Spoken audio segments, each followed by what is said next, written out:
Num apartamento recém-comprado de mais ou menos 170 metros quadrados, a cliente queria reformar só a cozinha. Mas ao longo do projeto a gente viu que a gente conseguiria resolver tecnicamente essa cozinha e adicionar mais uma área para a parte social, para a parte da sala. Quer saber como? Para isso, vamos falar de projeto. Para começar, a gente está falando de um apartamento em Copacabana, no edifício Ícone. Esse edifício é o Angel Ramírez e ele é um exemplo clássico da arquitetura moderna carioca. Construído na década de 50, esse edifício possui duas características muito marcantes do modernismo. A primeira delas é o pilotis em V e a segunda é a parte da janela, que é em fita e ela possui abertura, nesse caso tipo guilhotina, ou seja, funciona como um brise que proporciona ao mesmo tempo conforto térmico e também conforto em relação à insolação. Então ela te protege do sol ao mesmo tempo que permite uma ventilação natural. E a gente teve acesso a essa planta original, feita no papel manteiga com a marcação em nanquim, e a gente percebeu que o layout primário já havia sido alterado. Então essa alteração que vai ser feita na reforma não é a primeira. Nesse layout proposto a gente consegue perceber como o projeto funciona. Então, ao chegar no apartamento, a gente chega primeiro num hall de entrada que tem as duas escadas, sendo que um lance direciona para baixo, para o setor íntimo, e outro lance direciona para cima, para o setor social.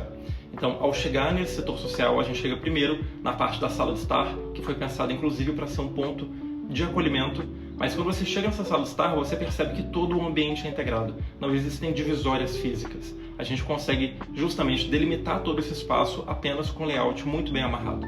A própria setorização e colocação do mobiliário já faz essa função. Logo ao lado dessa sala de estar existe uma bancada de apoio, que serve tanto como apoio para a sala quanto para a cozinha, porque ela é em dois níveis. O nível mais baixo tem as cadeiras para que seja um apoio para refeições rápidas e a parte mais alta funciona como um apoio para o preparo, sendo que essa parte foi dimensionada sendo o tampo em pedra e daí serve como um apoio para os utensílios e para fazer o manuseio dos alimentos, e abaixo, nessa mesma bancada, tem todo o armazenamento. Daí ali você consegue ter tanto o mantimento quanto os eletros para ficar à mão no dia a dia. À frente dessa bancada a gente já está dentro da cozinha e a gente mencionou um espaço tanto para marcenaria quanto para a bancada em si, de ponta a ponta, aproveitando toda a parede. Então aqui a gente começa tendo a parte da torre de eletros e na outra ponta a parte da geladeira. Isso faz com que a gente consiga resolver a cozinha de uma forma linear, porque o alimento que ele está dentro da geladeira, ele passa para o lado, na parte da pia, ele é higienizado, depois a gente tem um trecho de bancada onde esse alimento é preparado e ao lado, no cooktop, ele vai para essa parte de cocção. E se for o caso, ainda tem o forno ao lado para fazer algum assado ou um grelhado, além do micro-ondas para algum tipo de receita mais rápida. E nesse recortezinho dentro da cozinha está a área de serviço. Nesse caso, a intenção fosse que ela tivesse a melhor solução técnica no menor espaço possível, porque a gente conseguiria justamente economizar essa área que era mal resolvida na área de serviço, mais o hallzinho de entrada do lavabo e doar essa área para a parte social, onde hoje está alocada a mesa de jantar e também uma parte de um armário que ele funciona como armazenamento. Ele tem um mix de funções ali, como armazenamento, cristaleira, louceiro, e ainda tem um nicho central onde a gente consegue dispor de decoração quando não está no momento de jantar ou de alguma refeição.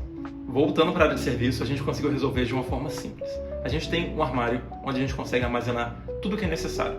Todos os eletrodomésticos, todos os itens de limpeza, vassoura, rodo, pano, tudo. Logo ao lado a gente tem a máquina de lavar e depois a gente tem ao lado a parte da bancada da pia. Isso foi disposto dessa forma, além da funcionalidade, por mais um motivo. Primeiro a gente tinha que ter o ponto de aquecedor e ele foi colocado em cima da parte da pia para que a gente tivesse espaço de armário. E o segundo motivo porque a gente tem uma janela logo ao lado, uma janela mais alta. Então a gente quis deixar mais exposta a bancada em pedra, que é mais resistente, do que a máquina em si, que poderia ser mais frágil. E nesse ambiente integrado da sala a gente tem esse espaço final. Então a gente começa com a sala de estar, depois a sala de jantar e depois um espaço que ficou como um descanso, um espaço de leitura, uma parte mais íntima. Nesse pedaço a gente fez o gesso um pouco mais rebaixado por dois motivos.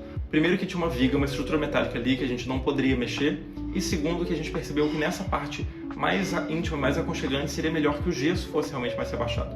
Então a gente tirou partido disso e o gesso, se a gente parar para analisar, ele foi dimensionado para ser todo liso, todo simples, para que os pontos de atenção ficassem onde realmente tem necessidade, nessa composição de mobiliário e decoração, mas a gente fez uma abertura bem grande e generosa, central, para garantir amplitude. E nessa abertura a gente botou uma iluminação indireta para que ficasse tudo mais confortável. E claro, como em toda obra, a gente teve surpresas ao longo do caminho. Primeiro, a gente encontrou uma lajezinha sem função alguma na parte da cozinha, quando a gente fez a remoção, a gente descobriu que passavam alguns canos de tubulação, um deles era de respiro, mas a gente não interferiu nessas tubulações, a gente só fez a remoção dessa parte de alvenaria que não tinha utilidade e ganhou esse espaço para fazer o armário. O outro ponto era também uma lajezinha sem função alguma na parte da sala, onde a gente fez a remoção e isso nos possibilitou subir um pouco mais o gesso. Bom, e para ter toda essa readequação, tanto do espaço quanto das suas funções, a gente precisou fazer a relocação de vários itens, vários pontos. Então, a gente tem que levar em consideração que a gente tem os pontos hidrosanitários, os pontos elétricos, o gesso e o piso, além de toda a parte de demolição. Então, nesse caso dos hidrosanitários, a gente consegue perceber que a gente fez uma relocação intensa e a gente tirou os pontos que antes ficavam no espaço que hoje é a sala e levou para a parte do recuozinho ali do recorte da cozinha. Na relocação dos pontos elétricos, a gente fez alguns pontos de parede e também alguns de piso para que a gente tivesse flexibilidade de ligar alguns eletrodomésticos ou até mesmo luminárias de piso. E tanto o piso quanto o gesso foram solucionados de uma forma muito simples. Ambos a gente queria que eles tivessem amplitude e eles funcionam como uma base neutra para que todo o projeto aconteça. Você consegue perceber como essas definições certeiras transformaram completamente o espaço? Isso muda não só o cronograma e toda a organização de obra, mas traz também economia, além do cliente conseguir prever como tudo vai ficar antes mesmo dele gastar R$1 em obra. Então, se você está em obra, ou se você tem um amigo que esteja, ou alguém que pelo menos goste desse tema, manda esse vídeo para essa pessoa e vamos conversar cada vez mais sobre o projeto e tudo que soluciona a sua obra.